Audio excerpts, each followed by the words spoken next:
Hello दोस्तों, नमस्कार। आप सभी का स्वागत है हमारे चैनल न्यूज़ चौपाल पर। आज हम बात करने वाले हैं हिंदुस्तान की धक धक गर्ल माधुरी दीक्षित के बारे में।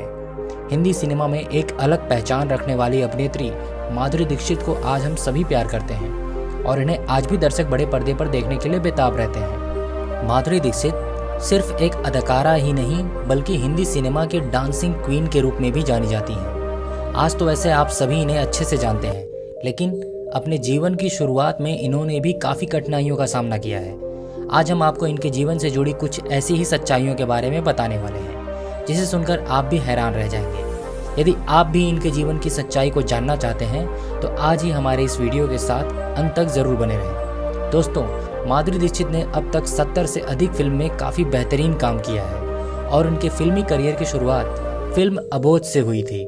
माधुरी दीक्षित का जन्म 15 मई 1965 को मुंबई में एक मराठी ब्राह्मण फैमिली में हुआ था। साथ ही उनके माता पिता शंकर दीक्षित और स्नेहलता दीक्षित के 4 बच्चे थे। माधुरी दीक्षित को बचपन से ही डांस में काफ़ी रुचि थी।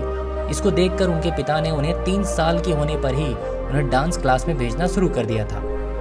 8 साल तक की उम्र होने तक माधुरी दीक्षित एक बेहतरीन ट्रेंड डांसर बन चुकी थी और जब माधुरी दीक्षित 9 साल की थी तब उन्होंने गुरु पूर्णिमा पर आयोजित एक कार्यक्रम में भाग लिया था और इस मौके पर माधुरी का डांस काफ़ी अच्छा था और वहां मौजूद एक जर्नलिस्ट ने उनके ऊपर एक आर्टिकल भी लिखा जिसकी हेडलाइन थी, इस छोटी सी बच्ची ने कार्यक्रम को चुरा लिया।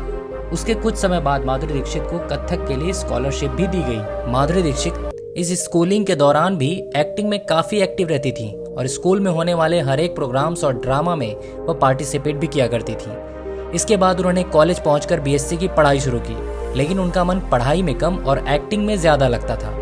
इसके बाद वह फिल्मों में आने के बारे में ही सोचा करती थी, जिसमें फिल्मों में आने के लिए उन्होंने तो अपनी पढ़ाई भी बीच में छोड़ दी। माधुरी की पहली फिल्म 1984 में आई अबोध थी, जो कि यह ज़्यादा सफल नहीं रह पाई और यह बॉक्स ऑफिस पर पूरी तरह से फ्लॉप हो गई थी। इस फिल्म में माधुरी दीक्षित की परफॉर्मेंस की तो वैसे बहुत तारीफ हुई, लेकिन यह फिल्म ज़्यादा चली नहीं। उसके बाद 1985 में उनकी फिल्म आई आवारा बाप, लेकिन यह भी पूरी तरह से फ्लॉप हो गई। इसी बीच एक फोटोग्राफर ने उनकी एक फ़ोटो खींची थी जो उस वक्त की पॉपुलर मैगजीन के कवर पेज पर छापी गई थी।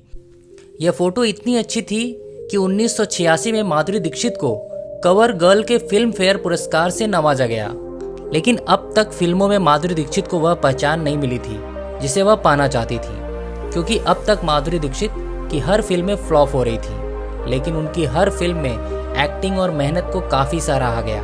उसके बाद 1988 में अनिल कपूर के साथ आई फिल्म तेजाब, जिसमें उन्हें लीड रोल मिला।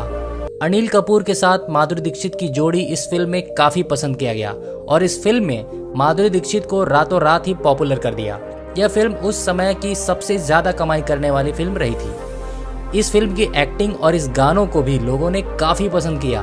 तेजाब के बाद माधुरी दीक्षित को हिंदी सिनेमा में काफ़ी पहचान मिली। बॉलीवुड की सबसे सफल फिल्मों में गिनी जाने वाली फिल्म हम आपके हैं कौन में माधुरी दीक्षित ने सलमान खान से भी ज़्यादा फीस उस समय वसूली थी। इस फिल्म के लिए उन्हें उस समय 2 करोड़ 70 लाख रुपए दिए गए थे। माधुरी अपने ज़माने की सबसे ज़्यादा फीस लेने वाली एक्ट्रेस में से एक है। वहीं 90 के दशक में संजय और माधुरी बॉलीवुड के हिट फिल्मों की गारंटी माने जाते थे। दोनों ने थानेदार, खतरों के खिलाड़ी, महानता जैसी कई फिल्मों में एक साथ काम किया था। इस फिल्म के दौरान संजय दत्त और माधुरी दीक्षित के बीच में अच्छी दोस्ती हो चुकी थी, लेकिन 1991 में आई साजन के बाद दोनों के बीच नज़दीकियां बढ़ गईं, जिसके बाद फिल्म खलनायक की शूटिंग के दौरान एक दूसरे से प्यार भी कर बैठे थे। हालांकि उस समय संजय दत्त शादीशुदा थे और शादी से उनकी एक बेटी भी थी। जब इस रिश्ते के बारे में माधुरी दीक्षित के घर वालों को पता चला तो उन्होंने माधुरी दीक्षित को संजय दत्त से मिलने से मना कर दिया, लेकिन माधुरी दीक्षित उस समय संजय दत्त के लिए अपने घर वालों से भी बगावत करने को तैयार हो गई थी। दोनों एक दूसरे से शादी करने के लिए भी तैयार हो चुके थे, लेकिन 1994 में हुई बम ब्लास्ट में संजय दत्त का नाम आया।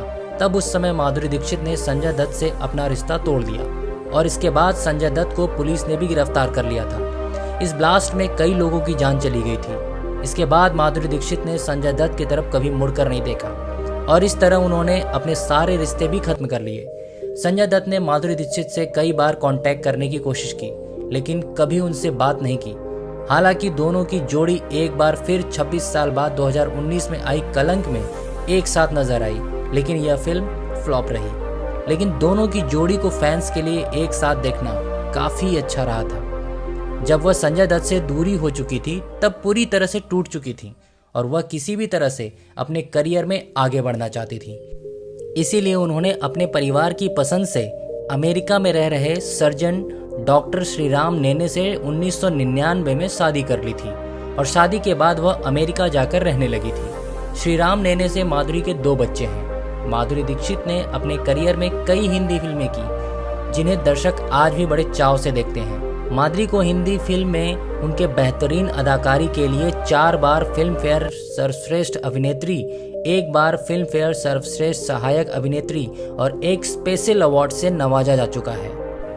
इन सभी पुरस्कारों के अलावा उन्हें भारत सरकार के 4th सर्वोच्च नागरिक सम्मान पद्मश्री से सम्मानित किया गया है। तो दोस्तों, यह थी माधुरी से जुड़ी कुछ खास बातें। आपको इनके बारे में जानकर कैसा लगा है हमें कमेंट बॉक्स में कमेंट करके ज़रूर बताएं। साथ ही हमारे आने वाले वीडियो के लिए हमारे चैनल को सब्सक्राइब करना ना भूलें ताकि आपको इसी तरह की अन्य जानकारियां भी हमारे चैनल के माध्यम से मिल सके। धन्यवाद।